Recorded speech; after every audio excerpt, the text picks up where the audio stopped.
Hello and welcome back. It's Grillenheimer. Boy, I'm tired. A lot going on right now. Oh, it's falling again. And we've been looking into the old prophets and stuff, and especially Zechariah, Obadiah, Hosea, etc. And we've been looking at Micah recently.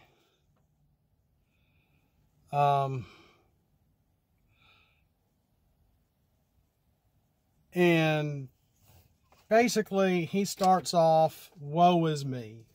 And I really think we can learn from this, from one of the old prophets who,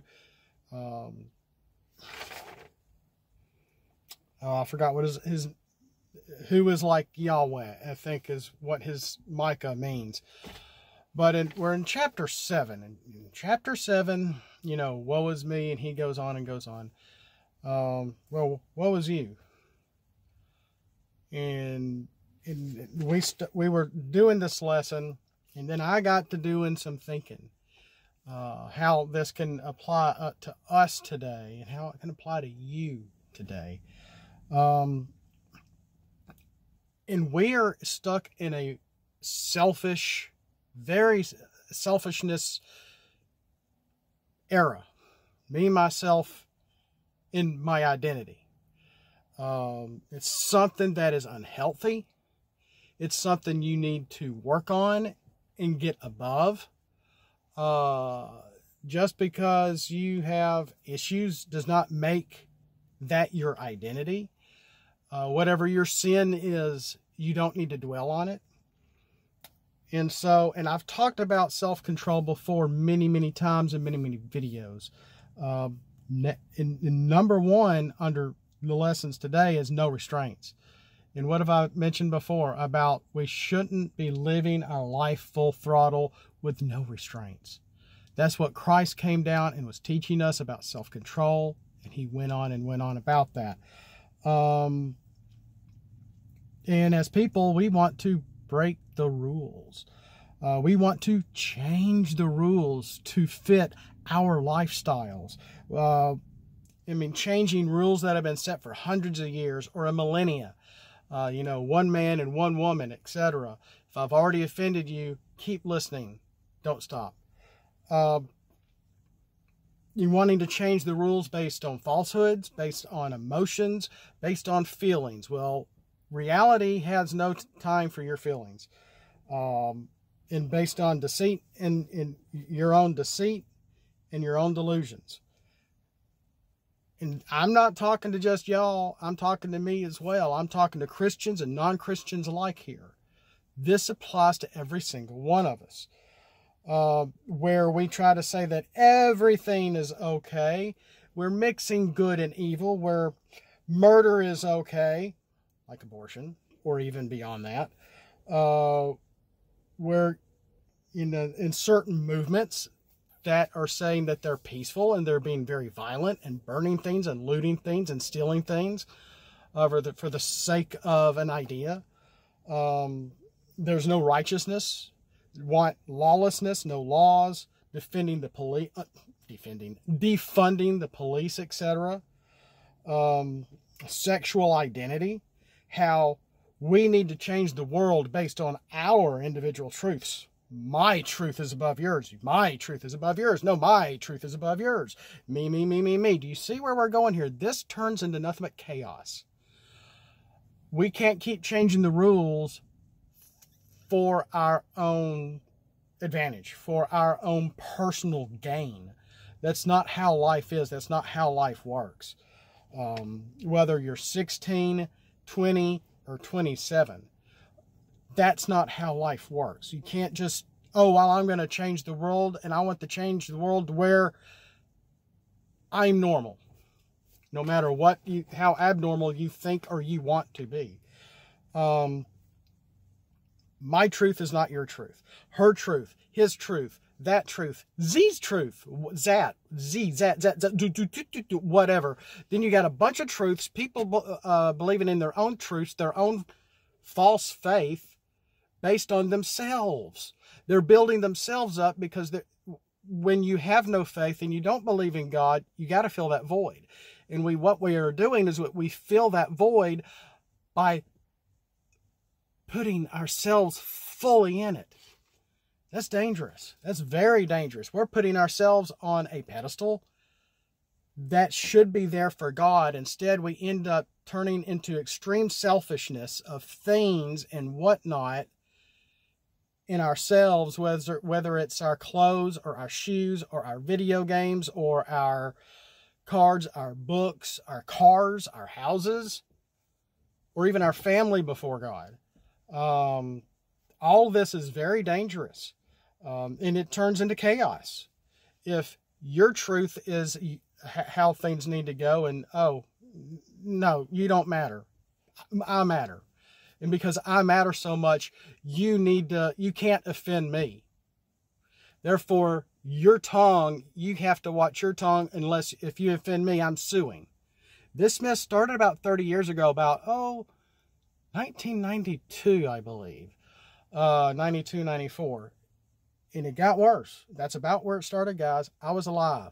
I saw. My eyes were opening back then. Because when you are set in your own truth, you're deluding yourself. You're so wrapped up in yourself. Your truth trumps all others. No, that's not how life works.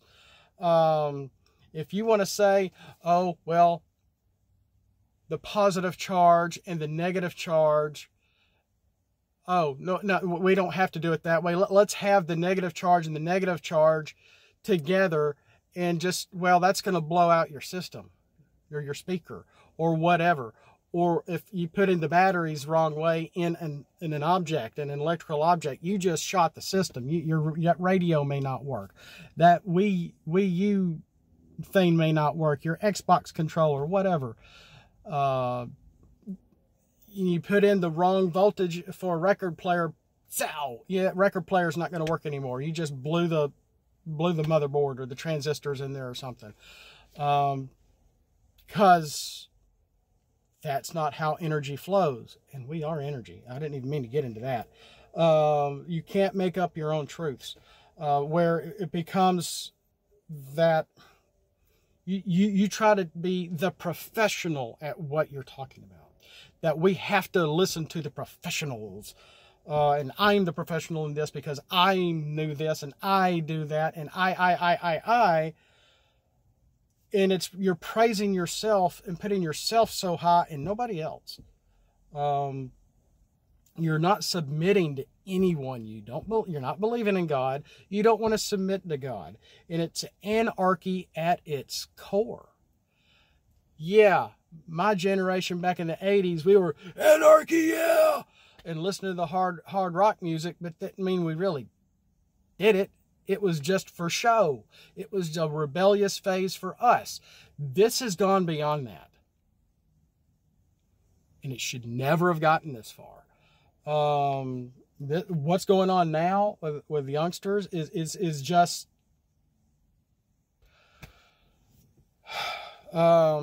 it's a different thing. And again, it's like having no restraints. No thinking for yourself, not critically thinking, living life without restraints, not restraining yourself from physical ideals, spiritual ideals, sexual ideals, feeding ideals, being practical with any of this stuff. And that's how, when you don't do what you really need to do and you really want to do, bad things can happen. No restraints. Forcing others to shut up because it offends you, because you've put yourself on a pedestal. You're so cynical and critical. You can't say anything. You can't say that. It offends me. Well, then you need to get over it. You just need to get over it. I've been offended by a lot of stuff, and I've had to bite my tongue. And what have I had? I've had a video talking about just that, knowing when to bite your tongue, knowing when not to say things. Trying to shut others up because they offend you and they don't conform to your individual truths. Well, I'm so sorry. It sounds like you have a very big ego. It sounds like you're very arrogant. It sounds like you don't have God in your life, and you're so in love with yourself you don't love or care for others. That's a problem. That's a major problem. Hate and not love. Selfishness. You're so wound yourself tight around your own little finger, all you want to see is hate. You wake up and you look at yourself and you hate your image, yet you're so in love with yourself, that's all you can think of at the same time too. Like the parakeet in the mirror. You can't stop looking at yourself. You're so worried about self-image because of the internet, because of TV, and because of movies. What's the best thing we can do? We'll just slander it and criticize and be as cynical as you can. Let me tell you, sex sells. You can't stop these people from doing what they want to do. Looking good, looking pretty, doing this, doing that. You know, that's Hollywood. That's not real. It's not reality. That's why when you see some of these celebrities on the street, they don't really quite look like what they do in the shows they do. You're like, oh, well, that's so-and-so. Oh, I didn't recognize you. You look taller or shorter. You're not on Duh, it's not reality. They're pretending. They're being fake. It's not really them. They're acting.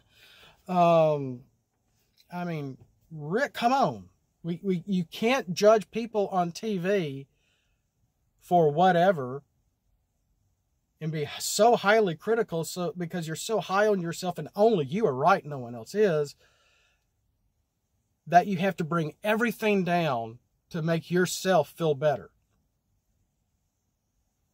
We shouldn't be doing that. We shouldn't be doing that.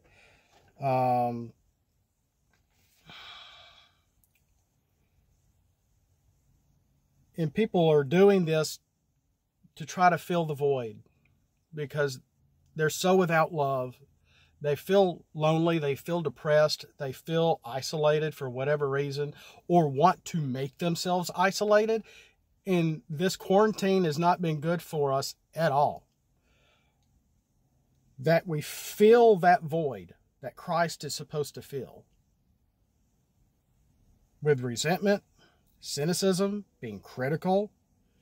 And when you surround yourself with people of that same thing, it's just negative energy and it's going to bring you down. And it's negative energy and it's going to bring you down. And it's going to bring down your countenance. It's going to make you negative all the time. And you're wondering, why am I waking up? Oh gosh, it's another daggum bleep, bleep, bleep, bleep day. SSDD. Blah, blah, blah, blah, blah. Crap, crap, crap, crap, crap. I hate. Oh, there's myself in the mirror. I hate me. You can't live like that. That is not healthy. You're bringing yourself down because you don't believe in God. You have no want for faith, no want to, well, we're getting to that. We're getting to that. Shedding of yourself. That you are so adhere to your own little truth, diluting yourself from the real truth. And you're going from one temporary bit of happiness to another to try to stay happy, but you're completely void of any joy. With Christ, you can have joy in your heart. Knowing God and having a relationship with Him. Reading the Word in prayer, supplication, shedding yourself, giving yourself to Him. In service, serving Him is serving others and caring for others and loving for others. This is the key to life. 3, living in sin. We all sin. I'm not an exception. I'm not an exception. We need, and with that, we need to fill that void in our heart with Jesus, with Christ. Because He died for us to get rid of our sin, that when we accept Him, He died to get rid of it. If you don't want to believe that, I'm sorry. If you don't believe He was a real person, or that He was just an idea, or that He was a person and not really the Son of God, or a part of God, or anything to that effect, or you don't believe in God, I feel for you. I feel sorry for you. I still love you. I'm trying to reach out. That's what this is all about. It is part of love. We don't need to wallow in our sin. We don't need to be full of worldly sins, of things, sex, immoral sex, selfishness, ambitions, having a high altruistic identity of above all else of ourselves, thinking that we are in charge of our life, that we control the will and our own destiny. Maybe to some extent, but not all of it. I got another page here. I've only been 15 minutes, but I got up and did my testimony in a Sunday school class 2 years ago. God, has it been that long? About 2 years ago. And my wife didn't want to have any part of it. It was just me, and I had volunteered because we normally try to do, one person a month for testimonies. And I'm like, okay, I'll do it. And because we didn't have anybody else, we had a pretty large class before we had to disband and things changed times and stuff. And I got up there and I just had notes. I didn't know what I was really going to say. I was just going to go from, talk about this and my grandmother and my wife and this and things that have happened. And I'm up there and I'm explaining things, and it's like a veil was lifted. And as I'm explaining my testimony to my friends and family in the Sunday school, it's like I could see God's hand in my life. That this couldn't have happened without this happening. And when this happened, this couldn't have happened because of this. And if I hadn't done this, I never would have met these people to help me with this issue to get from here to there. To meet somebody who so wanted to marry me, to have beautiful kids. It was God ordained. This is His, and that's when I realized my life is not my own. This happened because of His will. It was like reading my own book of life. And I was almost in shock giving my testimony. And I'm thinking, I was flabbergasted. I don't know if nobody probably noticed, but I'm just up there going through my notes and going through my timeline, and I had jumping back and forth a little bit. It was very eye-opening to see and understand the fingers of God in my life, moving things in motion in order for everything to play out. It was it was illuminating. I was spellbound. I'm like, wow.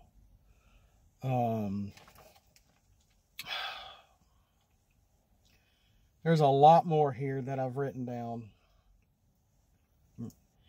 And people say Christians are intolerant. Intolerant of what? We love everybody. If you are a real Christian, we are full of love.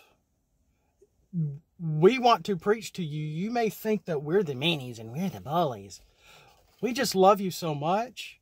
We want you to know the truth. We want you to know there is a truth.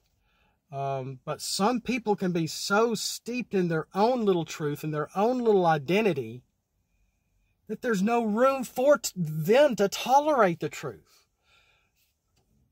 They're the ones that are actually intolerant. When you hear the truth and you're not Christian, then someone simply tells you like it is, calling the kettle black, as I like to say, that person becomes intolerant. That person ends up acting out. That person starts cursing. That person starts calling us names. How can we be mean and bullying if they're the ones slandering us? And all we're doing is explaining the truth to them. Whether you're not born that way or your DNA doesn't change if you have something changed down below, etc., etc. And just because you want to kill yourself because you think you're being pressured, we're not pressuring you. We're trying to make you think. We're trying to say, listen. Listen to yourself. If you're so willing to take your own life, then there's something a little wrong up there. It could be a mental health issue. And we've got a lot of that going around because we have a lot of young people that are deluded into believing in the deceit, believing in not being honest and dishonesty, and thinking that Christians are the bad guys. When did we become the bad guys? Yeah, there's some weird, strange things in the history. Long ago, there might be a few weird churches now that are not part of the church.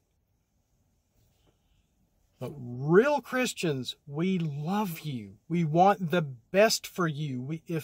We want to see you on the other side of life. We want you to come with us. That's the only part of the selfishness on our side. We don't care what your sin is. He doesn't care what your sin is.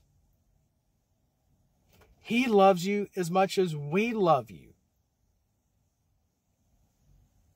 And that's big. It's very, very big.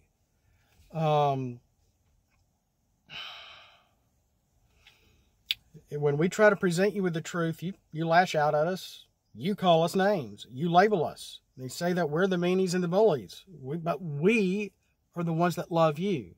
How are you showing love by slandering us and calling us back with ugly names? If we are so intolerant, no, I meant if the non-believers are so intolerant, not us, that the intolerant are blind to any other thoughts, or being open, and it makes me think that the other person might be the closed-minded person, because you think we're nuts and that we're deluded in believing God and Christ. We have a faith, and that faith is believing in something we can't see, to love everybody around us, to help everybody around us. I can't stand that commercial that makes fun of, well, don't turn into your parents. Don't help that person backing up out of that parking lot. Don't help this person. Don't help them. Don't be your parents. Talk about being offended by something. I'm offended at that commercial. They're making fun of square parents helping others. What is wrong with helping others? Nothing. It means we care. It means we love. It doesn't show that we're being cynical or cold or dishonest or hateful. What's wrong with helping others? When you don't love yourself, bad things can happen. When you react in intolerant behavior, bad things can happen. When you think people are mean to you, bad things can happen. When you don't care about yourself or anyone else, bad things can happen. When you think you're the center of the world and you don't want anything or anyone to enjoy life with you, family, friend, any other living person, bad things can happen. You will die alone and lonely and depressed and without God. If you are dishonest with yourself, bad things can happen. If you're intolerant to the truth, bad things can happen. If you're intolerant of Jesus and of God, bad things can happen. If you are so layered with hate, bad things can happen. If you're lost and you have no real love and you live on lust alone, bad things can happen. When we are without God, I don't care where we fall into the economic range of things, our skin color, it doesn't matter. To God, it doesn't matter. To these other people, it matters. And they label. They're very quick to label. They're very quick to judge, and they tell us we're the judgy ones. That without God, you can become cold and distant, possibly mentally unstable, intolerant, arrogant, critical, wall yourself to everyone that loves you. That's not healthy. Your ears are no longer working. And when I've said this before, when you surround yourself with people with your similar interests that are anti-Christian, that are atheists, that are immoral in various ways, that feeds the fire. And it can destroy long-lasting relationships you had before. It can destroy well-founded godly friendships. It can destroy your family. Trust me on this. And it can destroy those that love you, that simply are just trying to reach out with love to challenge you with the truth, with God, and love.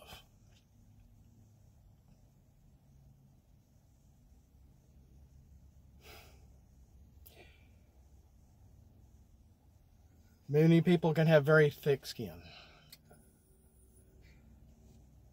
And we have, if you don't believe in this stuff, if your faith is so hard into an unfaith, it's almost a religion to itself. And that's why we continue to preach to the sinful, to ourselves, to the selfish, to all of y'all. We love you. As Jesus loves you, give God a chance. Just like even Jesus said, and this, I am the truth and the way and the life. Nobody can go through God but through me. Maybe a little paraphrase there, but there's a lot of truth there.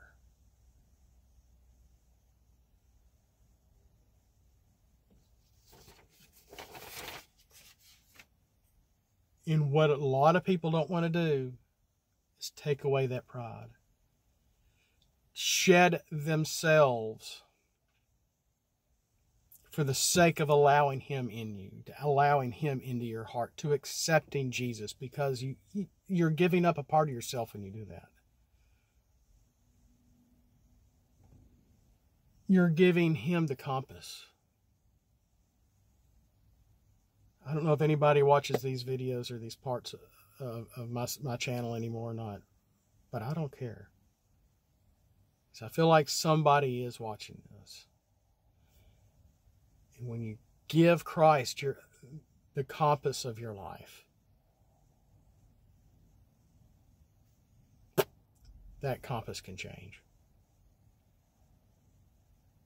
He will turn you around into a life of righteousness. It's not an easy road to travel. Let me tell you. I've been there. We've all been there. You get to the heart of every Christian, they will tell you their story. Some may not be as tragic as others.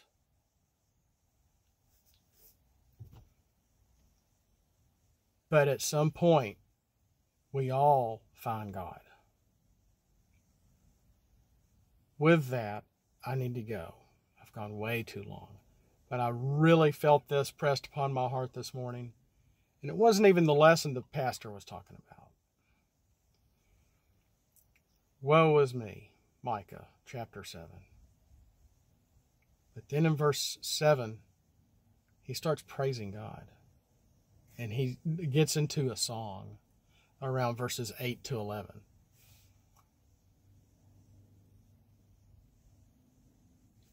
Praising God when we are